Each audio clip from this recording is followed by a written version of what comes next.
OpenAI just introduced their GPT-5.2, which is their most advanced frontier model for professional work and long-running agents. And the best part about GPT-5.2 is its cost efficiency when it comes to AGI tasks. So a year ago, ArcPrice verified a preview of an unreleased version of OpenAI's O3 High that scored 88% on Arc AGI 1 at estimated 4.5K dollars per task. But today they have verified a new GPT 5.2 Pro High with a state-of-the-art score of 90.5% at just $11.64 per task. This reduces the cost by 390 times, which is a massive leap when it comes to efficiency improvement. And as you can see, it's on top, beating all the models out there like Opus 4.5 and the legacy models of GPT as well. Not just that, people are claiming that the long context window of 5.2 is a huge improvement and is actually crazy. And OpenAI claims that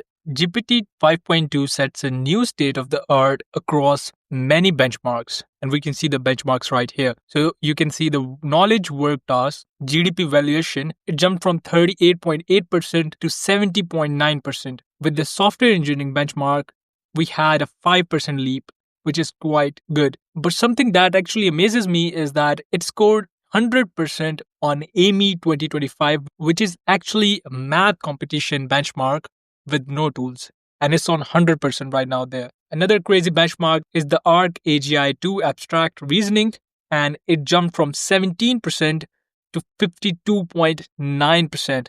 This is really good. And we have some demos right here. Comparison between GPT 5.1 thinking and GPT 5.2 thinking. They gave the same prompt to both of these to create a workforce planning model, headcount, hiring plan, attrition and budget impact, including engineering, marketing, legal, and sales department. And you can see the results yourself. GPT 5.1, although the response is accurate, but with the presentation and layout that GPT 5.2 put out in the Excel sheet, it is easier to understand and read. Not just that, you can see another example right here that GPT 5.2 gives out better UI, a more readable and easily understandable results with the same or better accuracy than the legacy models of GPT-5 and 5.1 thinking. And I found this example in their blog, which is really good. This is an ocean wave simulation developed by 5.2 thinking.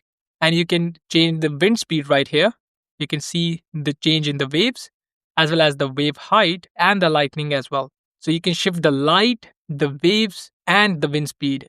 And this animation is really smooth. And all of this was built upon this small prompt right here using GPT 5.2. Also this game right here. So this means that the coding capabilities of GPT 5.2 is way ahead of all the legacy models of OpenAI. Another welcomed improvement is the part where they reduce the hallucination. So you can see GPT 5.1, 8.8% chances of hallucinating, but it dropped to 6.2% with GPT 5.2 thinking, which is a very welcome improvement by the community. But don't worry, in this video, we're going to be actually verifying all of these benchmarks, and I'm going to test out GPT 5.2 thinking later on. So stick till the end of the video to get a better grasp on how powerful this model is. But before getting started with the testing part, I want to talk a little about the long context here. So they did not change the context window, but they improved the efficiency. So you can see both GPT 5.1 and 5.2 have a 256K context window. But you can see with 4 needles in the haystack, GPT 5.2 is performing around 98% as compared to GPT 5.1, which is on 42%. Another major improvement is in their vision model. They have enhanced the vision capabilities of GPT 5.2, and this is quite helpful in cases where you want to perform computer use or where you want to do image analysis. As you can see in 5.1, it couldn't identify the major components and encircle them. But with 5.2, we have the CPU socket, we have the VRM components, the chipset main, and the memory slots as well. Now, there's a lot to talk about 5.2, but I want to get started with the testing part so we can actually see whether these claims are accurate or not. So without further chatter, let's dive right into the video and start testing out GPT 5.2 ourselves. Hi and welcome back to SkillCurb. This is Hosham Reyes, and we're finally getting started with the testing part. So the first test is going to be revolving around coding and physics. So what I'm going to be doing is I'm going to dump in my prompt here, where I'm going to be creating a single page interactive web demo using 3.js.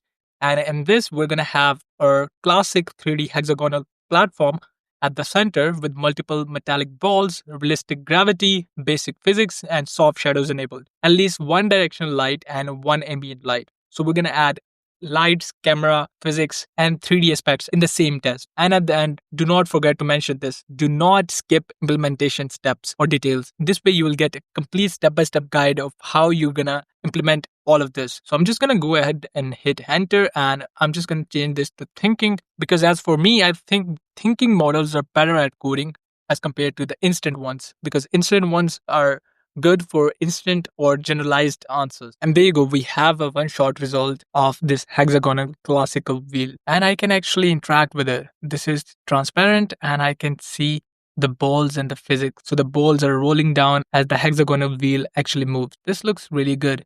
The physics, the animation, as well as the coding part of this test is a complete pass. Now in the second test, I'm going to be creating a simulation where I'm going to have a 2D ragdoll character using Vervalet integration, and I'm going to have multiple joints of this ragdoll, and I can actually interact with this. So in this prompt, I'm going to test it out for simulation capability, also coding again. So let's go ahead and hit enter and wait for the results. So there you go, we have the result for the ragdoll simulation. So I can actually pick any point or any joint and play with this ragdoll, or I can drop this and the gravity will make it fall. We have a little floor right here, and I can change the gravity as well as the iterations, the substeps, friction, global damping, and much more. So let's say I want a new ragdoll. So I just click here and you can see a new ragdoll coming. I can decrease the gravity. Now if I spawn a new ragdoll, you can see it won't fall that easily, and I can play around with it, picking any of the joints. This is really cool. The animation, the physics, everything is working perfectly. Then we can change the substeps if we wanted to and spawn another ragdoll right here. Or if we want to change the friction, that too we can do. We can reset everything and this will look like this. And if I click and throw it down, it will fall down. This is a really amazing simulation and showing how powerful GPT 5.2 is when it comes to simulations, physics, coding, animation. It is just mind-blowing. With these two tests, we can finally say that the benchmarks are accurate. Now I want to conclude this testing portion with the final test where I'm going to be testing its vision capability. So I have a prompt right here where I'm going to analyze the attached image in detail. I'm going to ask GPT to describe everything visible without making assumptions, identify the location, time period, and event shown. So let me just drop the image right here. So I have this cityscape image that I downloaded from Google. You can see a lot of buildings in the background. Now I wanted to identify where these buildings are located, the time period, and also fact check this image. So let's just go ahead and hit enter and wait for the vision capabilities of GPT 5.2 thinking to analyze this image thoroughly. All right, so there you go. We have the response in 4 different parts. The first one is what is visible. So here it's not going to assume anything. It's going to point out everything that is visible. So on the left half, you see a roadway, a tree, and several people standing. In the foreground, you see multiple storefronts, a domino logo sign, which you can clearly see right here. As for the location and time period, it is a Korean Hangul-like character mixed with Chinese characters, which you can see right here. We can zoom in here and here as well. So this suggests that it's either in China or Korea, but it cannot point the location clearly, which is a bummer. I was expecting it to point out the location clearly, but that is still quite good. As for the time period, it is the modern era, and the reasoning behind that is the modern skyscrapers and modern brands like Domino. So this was the image analysis that we did with this. Although it is not perfect, but it did quite a lot. Because of the prompt, I asked it to have no assumptions. That's why it did not assume the location itself. It only reasoned with what was available in the image. This shows the clarity of the model to follow the prompt and not hallucinate. So overall, this is a great result, I would say, because it did not hallucinate or assumed anything and strictly followed the prompt. So with that said, I want to wrap this video up. We went on and did 3 tests. One is for coding and physics.